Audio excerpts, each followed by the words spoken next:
Straight all day. You are now tuned into the show where you learn the discipline to show up day after day to do the work, the confidence to put yourself out there boldly and authentically, and the mental toughness to continue showing up, doing the work, putting yourself out there, even when the success you've expected to achieve has yet to be achieved. And on top of all this, you get a huge dose of personal initiative. What is that?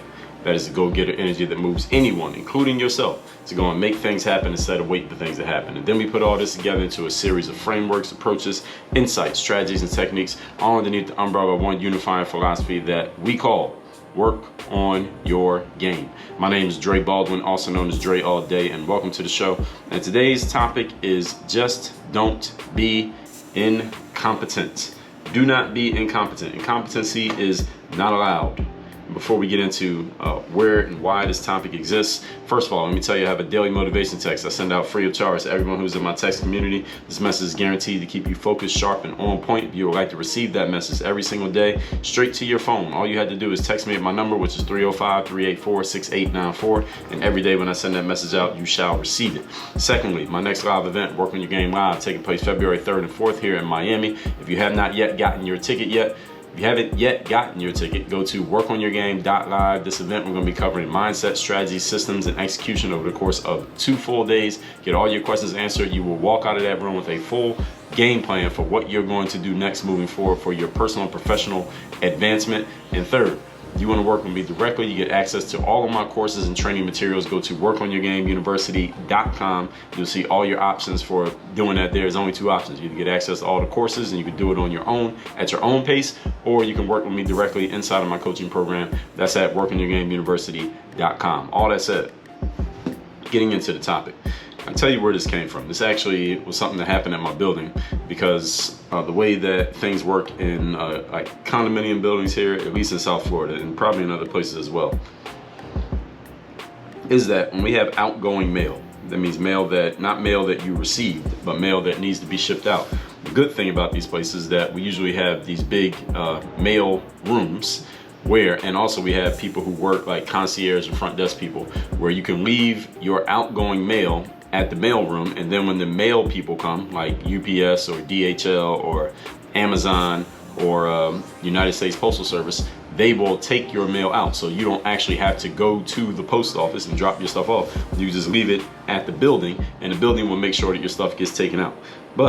And this is something that I've been taking a lot of advantage of because I mail out a lot of my own products when they're physical products most of the time. Here's what happened. Some new guy started working at the front desk in my building. Actually, it was a whole new crew of front desk people. Like all the front desk staff got replaced all at the same time. I don't know what they're doing with this company that is outsourced by my building for the front desk staff, but I don't know, whoever's running it is doing a very poor job of hiring, or maybe just because of the level of the job it is, an entry-level type of job. I guess there's just a ton of turnover at jobs like this, but there's so much turnover because there's always new people coming in. Like every 2 or 3 months, there's a whole new wave of people working at the front desk of the building. So there's new guys working at the front desk. And I'm going to him and saying to him, hey, do you notice that this mail that has been, this outgoing mail that has supposed to be taken out hasn't gone out? It was sitting there for like 3 or 4 days. So these are packages that people had bought things from me, and I had put them at the outgoing mail that should have went out 4 days ago, but they're still sitting there in the outgoing mail bin and they haven't been taken. And I know that the Postal Service has actually come to the building in these 4 days, but they haven't taken the mail. And I don't know who the Postal Service person is, but I'm not talking to them because the Postal Service person is not, I don't have any communication with that person, but I do have communication with this guy who's working at the front desk. And I do know for a fact that the previous person who had been in his position, at least at that time of day, because they have different shifts, the person who'd been working there before was really good with that stuff. And I would come to him and say, hey, sometimes I'll bring packages down at like 10 o'clock or 11 o'clock or 12 o'clock in the morning or early afternoon and say, hey, did USPS come yet? And he would say, yeah, they already came. They'll get it tomorrow. They'll just leave you a package here. I'll make sure they get it. And he would always say, I'll make sure that they take it out. I'll make sure that it goes out. And he always made sure that my packages went out. But this new guy, clearly, nobody told him that he's supposed to make sure those packages go out. Because when I said to him, hey, the guy who worked at this position before you always made sure the packages went out, and he said, well, I didn't know. Nobody told me. He said no one had told him that the mail is supposed to go out and that he's supposed to make sure that when the Postal Service person comes, he's supposed to basically advocate for the residents and make sure that those packages get taken out. And the first thing I thought when he said that to me, I wasn't really mad at him. The first thing I thought, I wasn't mad, period. But the first thing I thought was, no, this is something that needs to be talked about, because this kind of incompetency happens in a lot of businesses. And some of you may be either incompetent yourself, or you are allowing incompetence in your business, and this is not okay. So the first thing I thought was, how the hell can you be working at the front desk and not know this? How did whoever trained him not tell him this? It's technically his fault, but there's other people who are more at fault than he was. And the incompetence goes basically in order. First of all, his boss, whoever hired him and allegedly trained him, because they clearly didn't train him. Secondly, the management of the building that are there, which should have told him, hey, make sure these packages get taken out, because they hired these folks, the company that supplies these front desk people.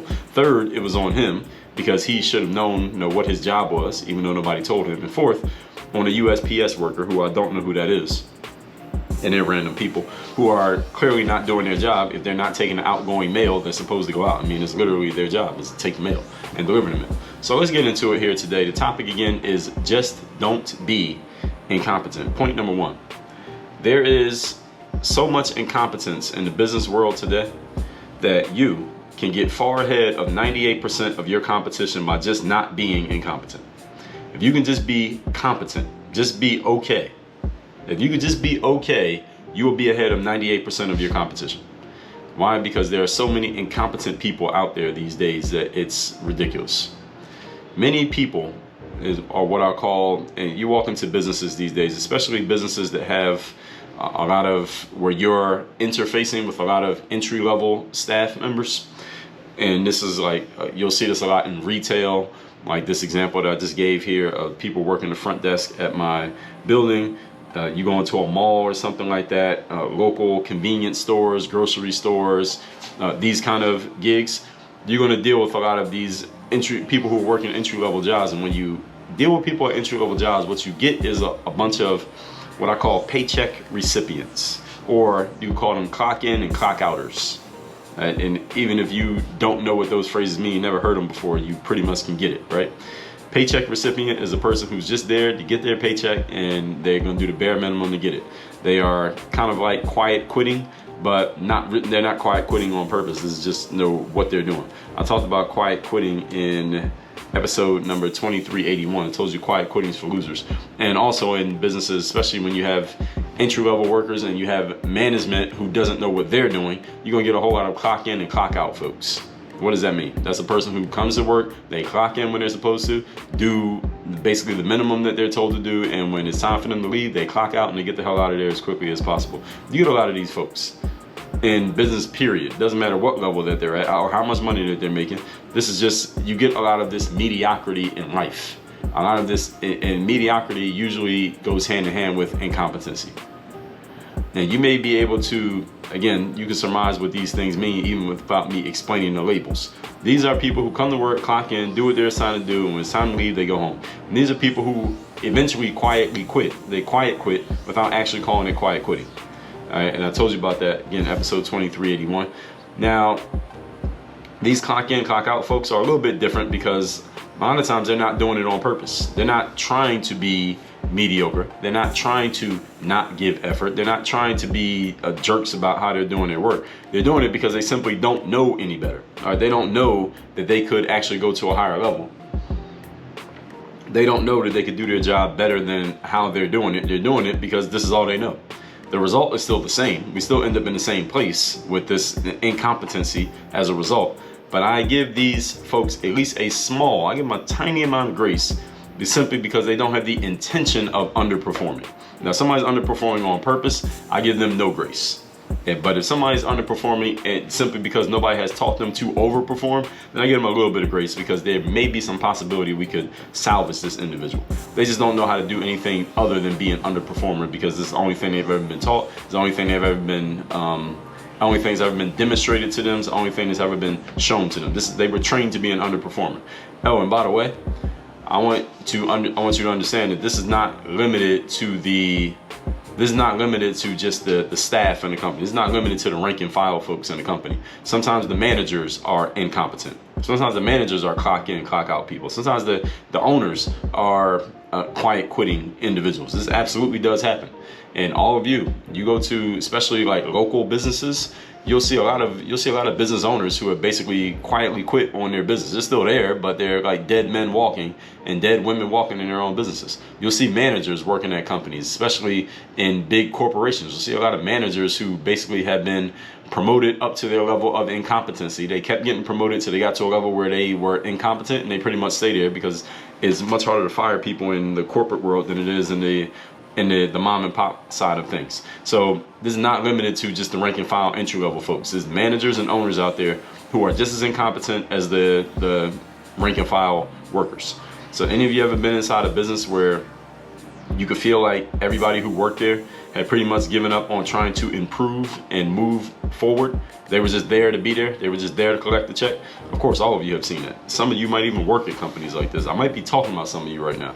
And the owners of these businesses, if you're an owner of a business where you got a whole bunch of people who have basically quietly quit and they're not trying to get better, they're not trying to improve, and they're just clocking in and clocking out, and you are paying these people, or you're a loser too. All right, so again, this ain't picking on the entry level folks. I'm talking to the managers, I'm talking to the owners, anyone who is allowing incompetency to happen in your space and you're not doing anything about it. That's losing. You are quietly quitting. All right, you're there, but you quit. All right, that's loser behavior. Point number 2. Today's topic, once again, is just don't be incompetent. Number 2, here's the impediment to what I just talked about in point number 1, is that many people, and some folks who are listening to my voice right now, you are indeed incompetent at your job. You are incompetent at what you are either doing professionally or trying to do professionally. You are incompetent. You simply don't know what you are doing. You don't know how to do it. You are not highly skilled at what you're doing, and you may not be able to figure it out on your own. The definition of incompetent is not having or showing the necessary skills to do something successfully. Some of you just don't have the necessary skills to do something successfully, but you're trying to do it. And so you're not incompetent because you're dumb. It's not because you are incapable, it's because you simply don't know. And here's the thing that compounds the problem, because all of us have some things that we're incompetent at. The thing is, if this is the thing that you want to do and you don't know how to do it or don't have the skills to do it, that what compounds the problem is when you're not taking the steps to fix your ignorance. That's where the real problem comes in. You're not doing anything to fix the fact that you don't know what you're doing. Understand something, folks. Incompetence is fixed through education, information, and active learning. Anybody can fix incompetence in any subject as long as you are willing to get educated, you are willing to gather information, apply information as well, and be an active learner, meaning you're learning and applying. Learn, apply, learn, apply. You can fix incompetence in any subject if you're willing to do those 3 things. If you have children, for example, where do you send them to fix their lack of competence? Generally, we send them to school. Even if you school them at home, they're still going to school at home. Every day for 10 plus years, you send your kids somewhere to get cured of their incompetence, at least on certain subjects like reading, writing, and arithmetic. And school is paid for, right? Whether you pay for it in your tax dollars, if they go to public school, your taxes pay for school, or by your actual dollars if you send them to private schools and when you send them to universities, when they really tax you. In other words, you solve incompetence by doing what? Investing in knowledge, skills, and information. Even when you send your kids to school, you are paying for the fact that their incompetence is being solved. Everybody see where I'm going here? You pay for that. School ain't free. Public school is not free. You pay taxes, it ain't free. If you have a job, your tax dollars are coming straight out of your check. You don't even get a say in it.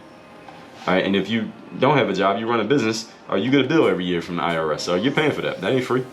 Public school is not free. Any of you who think it's free, it ain't free. All right, you're paying a lot. All right, look at your pay stub next time you get paid. If you are incompetent at what you are trying to achieve, then it is your responsibility as a person and as a professional to invest in solving your incompetence. What are we going to talk about, as a matter of fact? At the top of the year, 2023, we're going to talk about using your money to multiply your results through investing, financial investing in what you want to be doing in life. Anytime you don't know something, you need to make financial investments to solve the problem. Everybody follow what I just said? 98% of people who are incompetent at a thing never do anything about it. 98% of people who are incompetent at a thing, but they want to be competent, but they're not yet, they don't do anything about it. They do nothing. Or they call themselves doing something, but they're really doing nothing. They call themselves doing something like, I'm going to, what's some of the things that people say they're going to do? I'm going to watch YouTube. I'm going to listen to podcasts. I'm going to read a couple books. All right, those are not enough, folks. If that's all it took to be successful and to solve incompetence, there wouldn't be no incompetence in the world. Because anybody can listen to a podcast or watch a YouTube video. And most people do. Most people do that already. So if that's all it took to solve incompetence, there would be very little incompetence, and I would have to talk about a different subject today because this one wouldn't be a topic. The reason why the rich get richer and the poor get poorer, because the poor don't invest in themselves. They don't make financial investments with their money, and the rich do. That's the reason why they get richer. Because they're playing a different game. They have a different mentality around how they utilize their money than the poor do. And the poor go further into poordom, if that's even a word, into being poor, simply because they don't make investments. The rich go further into being rich because they make investments. The 2% who invest in themselves continue to invest, and 98% who don't invest continue to not invest. So the gap just gets wider and wider. So when people go out and complain about this, well, look at this wealth gap. It's widening and widening. Yeah, it's widening because there's a gap in how people think. There's a gap in the actions that people take. There's a gap in people's habits. There's a gap in people's mentality. There's a gap in the way people are raised and the way that we teach each other. Yeah, so the gap is supposed to widen. That's what's supposed to happen. All right, there's a gap widening between people who are in shape and the people who ain't in shape. All right, because the habits of the people who are in shape and the habits of the people who ain't in shape. There's a reason why the gap widens, because people's mentality. Everything starts and ends with mindset, folks. Moving on to point number 3. Today's topic, once again, is just don't be incompetent. Definition of incompetence, I told you a minute ago. Not having or showing the necessary skills to do something successfully. Understand, folks, skills are easy to acquire when you have the mindset of investing in yourself. You can get good at anything, or let me not say good. You can become competent at anything if you are willing to invest in yourself. You can pretty much learn how to do anything. As long as you are able-bodied and you have control of your mental faculties, you can pretty much get good enough at anything. I sent the text out asking people what investment they're going to make for 2023. Generally, the answers were very disappointing because I got way too much of people saying they're basically going to keep doing what they're already doing. Listen, everybody, if you are not where you want to be right now in life, then what you're already doing is not a viable solution. All right, that's a very, very bad answer. And it's a bad answer because you're going to be in the same spot this time next year. If you say you're going to keep doing what you're already doing, but you're not already where you want to be, then you should not be wanting to do the same thing that you're already doing. What the hell are you talking about? You're going to be in the same spot next year. Is that what you want? Is that what you want to achieve? Would you consider that success? That doesn't make any sense, but maybe you wouldn't be, but maybe some of you would be surprised at how many answers I got that sounded just like that. People just said, well, I'm already doing A, B, and C. I'm just going to keep doing that. Well, do you have what you already want in life? If the answer is no, then you shouldn't keep doing A, B, and C. A, B, and C need to change. But again, this is the mindset that a lot of people have, is let me just keep doing the thing that I'm already doing because it feels good. See, people do things that feel good but don't help you do good.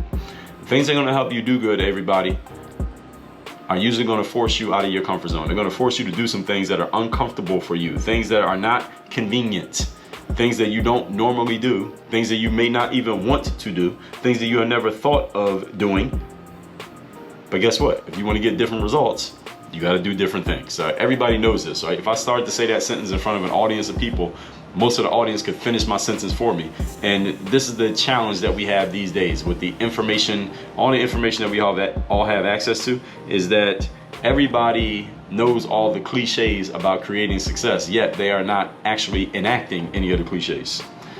When I tell people you got to do something different if you want to get a different result, most people can fill in the blank and say, yeah, you got to get out of your comfort zones, right? Yeah, I get it. That's right. That's right. Yeah, you're not doing it. You're doing the same stuff over and over again and telling yourself that this is an investment. That's not an investment, folks. Doing the same things that you are already doing is not the investment that you need to make if you don't quite have the results that you want right now. If you're not in this physical shape that you want to be in right now, you probably shouldn't let next year be a repeat of whatever you did physically this year. Because that ain't going to work. Because clearly you can see the result. Look in the mirror. If you are not financially where you want to be right now, you probably shouldn't do the same things financially next year that you did this year, because look at your bank account. You can see that that ain't working, right? If you don't have the right people around you, the kind of people you want in your circle right now, don't do the same things relationally next year that you did last year, because clearly, look at your circle, look at your call log, look at the people who are texting you. Clearly, that ain't working. You got to do something different. You got to step outside of your comfort zone, which means you're going to do some things that are not normal for you, things that are not along the lines of what you've already done. And this is a mentality of stepping into places that you aren't normally stepping into. I will say this forever until I get everybody in the world to understand it. When you start investing in yourself, you will ascend to a higher level of thinking, a higher level of performance. You will deal with higher level associations, and your results will begin to multiply, not merely add. If you want to multiply your results, in other words, get a lot more outcomes in a shorter period of time, you got to invest in yourself. This is how it starts happening. And it requires you doing things that are different than what you're used to. The information that you pay for, folks, will take you to a higher level than the information that you get for free. Everybody heard that? And listen, this is a person who has a show that comes out every single day for free, every day for the last, now we're going on 7 years. The stuff that's really going to change your life is the stuff that you pay for from me, not the stuff you get for free. Stuff y'all give you for free is good, but the stuff you pay for will take you to a higher level. That's why that's why I have an event. That's why I have coaching. That's why I have my university. That's the stuff that's really going to take you to the next level. This stuff is good. Trust me, it's good. It's great, even. But the next level is going to require you to take another step. The game and the skills that will take you to the next level in your career or your business is not going to be found on YouTube for free. If it was, listen, you wouldn't need to struggle or strive anymore. You would already have it, because how many hours of YouTube have you watched? Okay then. Okay? So even if it was there, the stuff that could change everything for you, you wouldn't know where to begin. How many hours of YouTube content is there that you would need to look through to even find the stuff that's going to change everything for you? And the stuff that entices you to click, the clickbait stuff that people put on social media, ain't the stuff that's going to change your life. It's usually the boring stuff that you wouldn't click on. It's the stuff that doesn't go viral. See, the stuff that goes viral is the nonsense. That's why it goes viral, because it's nonsense. Human beings are attracted to nonsense. I told you why human beings are attracted to chaos. Didn't I tell you that in episode number 2284? Chaos is appealing to the masses. That's the nonsense. That's the stuff that's funny, entertaining. It allows you to hit the off switch on your brain and just consume some bullshit for 30 minutes or an hour or all day, however long you want to. That stuff's not going to change your life. It's entertaining, but it's not going to change your life. That's the stuff that goes viral. Y'all understand what I'm saying here? I hope everybody's kind of catching what I'm putting down here.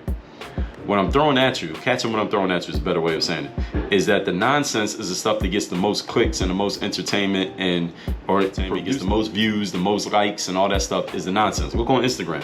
What's the stuff that gets the most attention? Basically, Instagram has become a soft porn platform. That's the stuff that gets the most attention. But is any of that going to change your life? See? You see how that works? See, the stuff that's really informative and useful for you, that stuff doesn't go viral. So it's not going to come up on your feed, because that's not the stuff that's getting the clicks. The stuff that gets the clicks is the stuff that YouTube and Instagram and Facebook and TikTok, they promote the stuff that gets the most clicks, because the things that get the most clicks are the stuff that keeps people on the app, and that's how they monetize your time, and that's how they make their money. So they're incentivized to feed you nonsense, because that keeps you on the app. Entertainment is much more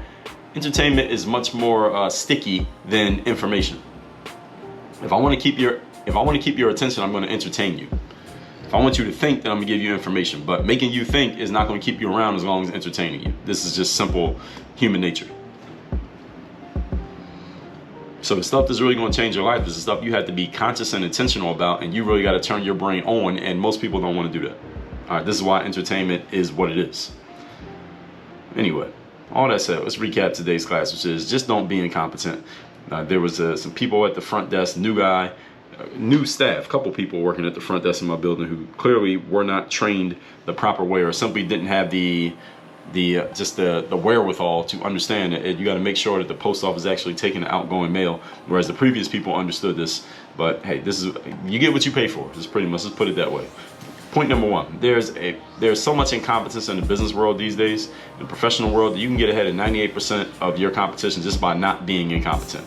There are a whole lot of people who are simply clocking in and clocking out, and I'm not just talking about the rank and file people. There are a lot of managers and bosses and owners who are clocking in and clocking out as well. They are basically quiet quitting without calling it that. If you're doing this, you're a loser. Point number two, an impediment to all of this is many people are indeed incompetent, not because you're dumb, not because you're incapable, because you simply don't know what you don't know, and you are not taking the steps to fix it.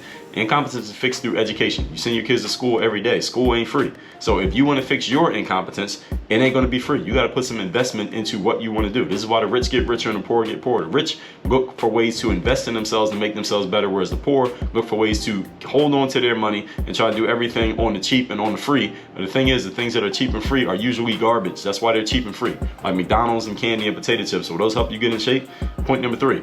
Definition of incompetence is not having or showing the necessary skills to do something successfully. Skills are easy to acquire when you have the mindset of investing in yourself. You can become good enough at pretty much any skill as long as you have your physical and mental faculties, as long as you're willing to invest in developing those skills. So many people told me that their biggest investment for next year is they're going to keep doing the same thing that they're already doing, as if what they're already doing is working to get them successful when it ain't. All right, this is the biggest problem that a lot of people have, is you're telling yourself things that make you feel good but are not going to help you do good. And until you change that mindset, you're going to keep running to the same walls and keep having the same problems. And like I told you in episode 468, take your talent to the most valuable real estate on the planet, which is the graveyard. But hopefully you don't do that. Text me to get my daily motivation straight to your phone every day. My number is 305-384-6894. Second, go to workonyourgame.live. Get your tickets to my next event happening February 3rd and 4th down here in South Florida. And third, go to workonyourgameuniversity.com so you can get into my coaching programs. You can work with me directly and get access to all my training and all my courses, especially the Bulletproof Mindset, the Work on Your Game system, my Business Builder course, the Health and Nutrition course. All of that stuff is inside of Work on Your Game University. That's at workonyourgameuniversity.com. Work on your game. Dre all day.